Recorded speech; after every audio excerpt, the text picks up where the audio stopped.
नमस्कार। आज हम बात करेंगे पश्चिम बंगाल की।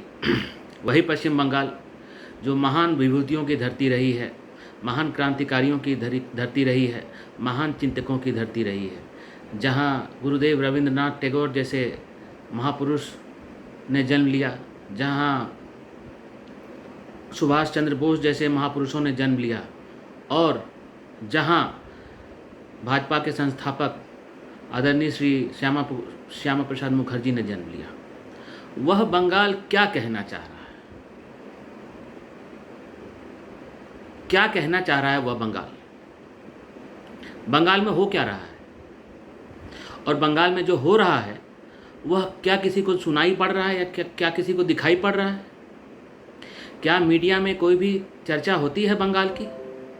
बंगाल में जिस तरह की घटनाएं घट रही हैं, बंगाल जिस प्रकार अपने तड़प को प्रस्तुत कर रहा है, उसकी सुनवाई है या नहीं है? अंग्रेजी में कहावत है टायरनी ऑफ डिस्टेंस।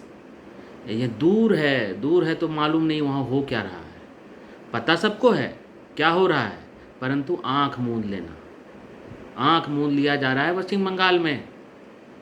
और ये समय आ गया है कि हम सबको मिलजुल कर पश्चिम बंगाल के बारे में आवाज़ उठानी ही पड़ेगी। अभी 8 तारीख को भारतीय जनता पार्टी ने एक कार्यक्रम का उद्घोष किया था, नबन्ना चलो, वो जो वहाँ का सेक्रेटेरिएट है, और लाखों कार्यकर्ता सड़क पर आ गए 8 तारीख को, जिसमें भारतीय जनता युवा मोर्चा के नए जो अध्यक्ष हैं तेजस्वी सूर्या, उन्होंने भी भाग लिया।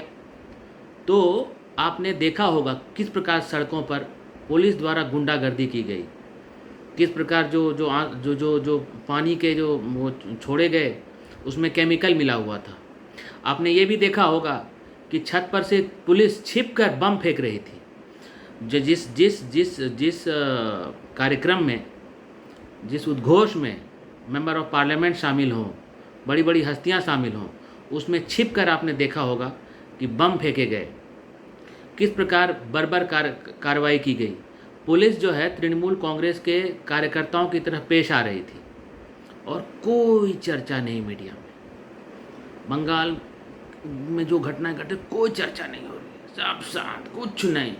अभी हाथरस में हुआ, देखा, तृणमूल कांग्रेस के भी गए थे यात्रा करने के लिए, क्या नाम है, डेरिक ओब्रायन, ज़बरदस्ती आगे गिर गए। पूरा उसके बाद अपना सोशल मीडिया पे टायरनी, डेमोक्रेसी खतरे में है, फासिस्टों की सरकार है, अब हमारी आवाज़ को दबाया जा रहा है। बंगाल में क्या हो रहा है? बंगाल में क्या होता है?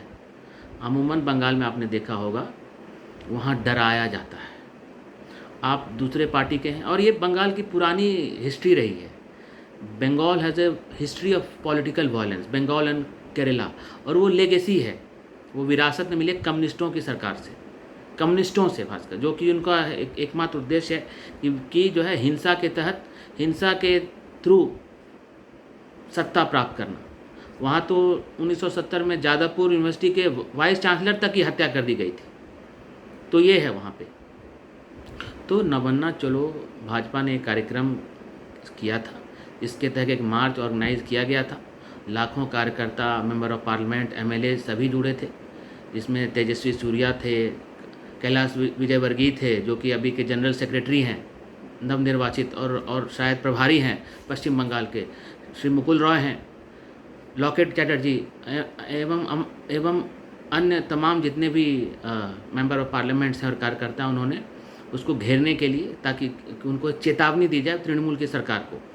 क्योंकि आपको याद होगा कि पिछले 1.5-2 वर्षों में, जब से भाजपा एक उत्थान पे है, तब से कार्यकर्ताओं को डराने के लिए उनकी हत्या की गई, उनको फांसी पे लटका दिया गया, उसके पीठ पे लिख दिया भाजपा को सपोर्ट करोगे तो यही हाल होगा। यहाँ तक कि अभी कुछ 2-3 महीने पहले जो उत्तर दिनाजपुर के एमएलए थे, शायद देवेंद्र नाथ रॉय, उनको सरेआम फांसी पे लटका दिया। उनकी बॉडी मिली सुबह सुबह, फांसी से लटकी हुई थी। तो ये क्या संदेश देना चाह रहे हैं? संदेश ये देना चाह रहे हैं कि अगर आप विरोधी पार्टी में जुड़ोगे तो आपका भी यही हश्र होगा। बंगाल में होता क्या है, क्या हो रहा है? 1911 तक तो भारत की राजधानी थी, और 1977 से जब से कम्युनिस्टों की सरकार आई, ज्योति बसु मुख्यमंत्री बने, उसके बाद बुद्धदेव भट्टाचार्य जी बने, और उसके बाद ममता बनर्जी, तो तब से हो क्या रहा है? हो ये रहा है कि एक एंटी जो इस्टेब्लिशमेंट है दिल्ली के अगेंस्ट सरकार लगभग 40-45 साल से वहाँ पे है। और आपने देखा होगा जिस तरह की सरकार वहाँ रहे, सारे इन्वेस्टमेंट ख़त्म हो गए, सारी बड़ी बड़ी कंपनियाँ, उद्योग धंधे, क्योंकि वो ट्रेड यूनियन ही है, ज़्यादातर वो लोग हावी हो गए, सारी फैक्ट्रियाँ बंद हो गई, सारे उद्योग कारखाने बंद हो गए। तो उस तरह के माहौल में आप क्यों अपनी फैक्ट्री लगाओगे जहाँ पे आपको जो है कट मनी देना पड़े, जहाँ लेबर फोर्स जो है उग्र हो जाए, आप जहाँ पे जो है अपनी फैक्ट्री सही ढंग से चला ना पाओ, आपके खिलाफ जो है आपको प्रोटेक्शन मनी देनी पड़ी। तो धीरे धीरे सारी इंडस्ट्रीज़ ने अपना बोरिया बस्ता बंगाल से संभाला, और आज के देश में जितने पढ़े लिखे हमारे बंगाल के भाई बहन हैं बाहर नौकरी कर रहे हैं। यहाँ बेंगलुरु में भी हज़ारों की संख्या में आईटी कंपनीज़ में हैं और अन सेक्टर्स में हैं, काम कर रहे हैं। बंगाल में कुछ नहीं, बंगाल का लॉन्च तो हुआ, टेक ऑफ तो हुआ, बट बंगाल जो है जो कहते हैं कि लॉन्च करने के बाद जो बंगाल को जिस जगह पहुंचना चाहिए वो नहीं पहुंच पाया। वहाँ होता क्या है? कट मनी सुना होगा आपने, हर प्रोजेक्ट्स में कट मनी तृणमूल कांग्रेस को दीजिए, उनके कार्यकर्ताओं को दीजिए, नेताओं को दीजिए। हर सिंडिकेट का राज है, जो कुछ भी आप घर बनाएंगे, आप सामान खरीदेंगे, कुछ भी है उस सिंडिकेट के थ्रू जाना पड़ेगा। और उस सिंडिकेट में कौन है? सारे तृणमूल कांग्रेस के कार्यकर्ता, तृणमूल कांग्रेस के एमएलए। अभी कुछ दिन पहले एमएलए किसी शायद कूच बिहार के एमएलए थे, वो ये कह रहे थे कि अभी बस अब ज़्यादा मत लो, अब खाने का समय नहीं है, अभी लेंगे तो नज़र में आ जाएंगे, तो 6 महीने के बाद खाएंगे ताकि और खा सकें। तो इस तरह की है, और बिल्कुल बेदर्द सरकार, डेवलपमेंट से कोई लेना देना नहीं है। खुलेआम वहाँ जो तथाकथित बांग्लादेशी घुसपैठी और जो इस्लामिक वो कट्टरपंथी हैं उसको खुली छूट दी हुई है। पिछले आपने ये भी देखा होगा कि वहाँ पर जो है सरस्वती पूजा तक करने के लिए हाईकोर्ट का दरवाज़ा खटखटाना पड़ा, दुर्गा विसर्जन को रोक दिया गया, जो कि इतना बड़ा समारोह है। तो ये सब क्या कहता है? कब तक इस तरह की राजनीति हम सहते रहेंगे? कब तक? तो बंगाल में सबसे ज़्यादा आवश्यक यह है कि वहाँ की जनता को भरोसा होना चाहिए कि हाँ, जो दूसरी पार्टी है वो हमारे लिए खड़ी है। वरना आपने ये भी देखा होगा कि चुनाव परिणाम आने के बाद जो पोस्ट पोल वायलेंस होता है वह भी बहुत भारी मात्रा में लोग मारे गए थे वहाँ पे। तो वो लोग डरते हैं कि भाई ठीक है, हम वोट नहीं देंगे या वोट आपके पक्ष में देंगे। तो एक विश्वास का माहौल जगाने की ज़रूरत है। विश्वास का माहौल जगाएंगे तभी लोग आपके पक्ष में से खड़े रहेंगे। इसीलिए भाजपा ने ये न बनना चलो कार्यक्रम का उद्घोष किया, क्योंकि कार्यकर्ताओं को विश्वास दिलाना होगा आम जनता को कि हाँ, हम आपके लिए खड़े हैं, हाँ, हम आपके लिए लड़ेंगे। हाँ, ये निकम्मी सरकार, ये भ्रष्ट सरकार, ये सिंडिकेट वाली सरकार, ये कट मनी वाली सरकार, जिसका डेवलपमेंट से, जिसका विकास से कोई लेना देना नहीं है। वहाँ मौलाना मौलवियों को सैलरी देते हैं, मतलब ये आपने देखा होगा। कोई कंपनी आई नहीं आई, कोई डेवलपमेंट हुआ कुछ नहीं हुआ। कोई आपने देखा कि कोई फैक्ट्री लगाने आया? सिंगूर में टाटा की फैक्ट्री लगनी थी, वहाँ हो हंगामा किया, बहुत सारी हिंसा हुई, अपना सामान बोरिया बस्ता समेटा टाटा ग्रुप ने। टाटा नैनो की शायद फैक्ट्री थी, और वो सानन चले गए गुजरात। अब वहाँ के लोगों को रोज़गार मिल रहा है, वहाँ के लोगों की आय में वृद्धि हो रही है। तो इस तरह की जो सरकार है, इस तरह की जो भ्रष्ट तंत्र है, और एक बॉर्डर स्टेट है, तो इसमें आपने देखा होगा बहुत तरह के जमाते इस्लामी के आतंकवादी, बहुत बाहर से बांग्लादेशी आतंकवादी, और आपने ये भी देखा होगा कि जो बंग बंधु जो थे वहाँ के बांग्लादेश के फाउंडर, उनके हत्यारे करीब 40 साल बाद छिपे हुए थे बंगाल में, कलकत्ता में, यहाँ तक कि पासपोर्ट तक ये लोग पूरा घुसे हुए हैं पूरे सिस्टम में, और खुली छूट है वहाँ पे अपना राशन कार्ड बनाओ, बांग्लादेशी घुसपैठियों के वोट बैंक है। तो ये अब नहीं चलेगा, और बहुत आवश्यक है कि इस तरह की सरकार जो 40 साल से मित्रों 40 साल से दिल्ली विरोधी सरकार, भारत विरोधी सरकार बंगाल में काम कर रही है। हर चीज़ में दिल्ली हमारे साथ ये कर रही है, वो कर रही है। हुआ क्या है? सोचिए, समझिए। जो बंगाल पहले कहते थे कि बंगाल जो आज सोचता है भारत वो कल सोचेगा, वो भारत वो अडॉप्ट करेगा। अब क्या हो रहा है बंगाल में? ममता बनर्जी क्या है इस पार्टी की? क्या आइडियोलॉजी है इस पार्टी की, इस सरकार की? भ्रष्टाचार, गुंडागर्दी, कटमनी, सिंडिकेट मनी, नारदा घोटाला, श्रद्धा घोटाला, 1700 करोड़, 300 करोड़, उसमें सारे तृणमूल के कांग्रेस के एमएलए एमपी शामिल। तो अब ये नहीं चलेगा, ये अब बिल्कुल नहीं चलेगा। और नेशनल मीडिया में सन्नाटा पसरा हुआ, सन्नाटा कायम रहे, सन्नाटा कायम रहे।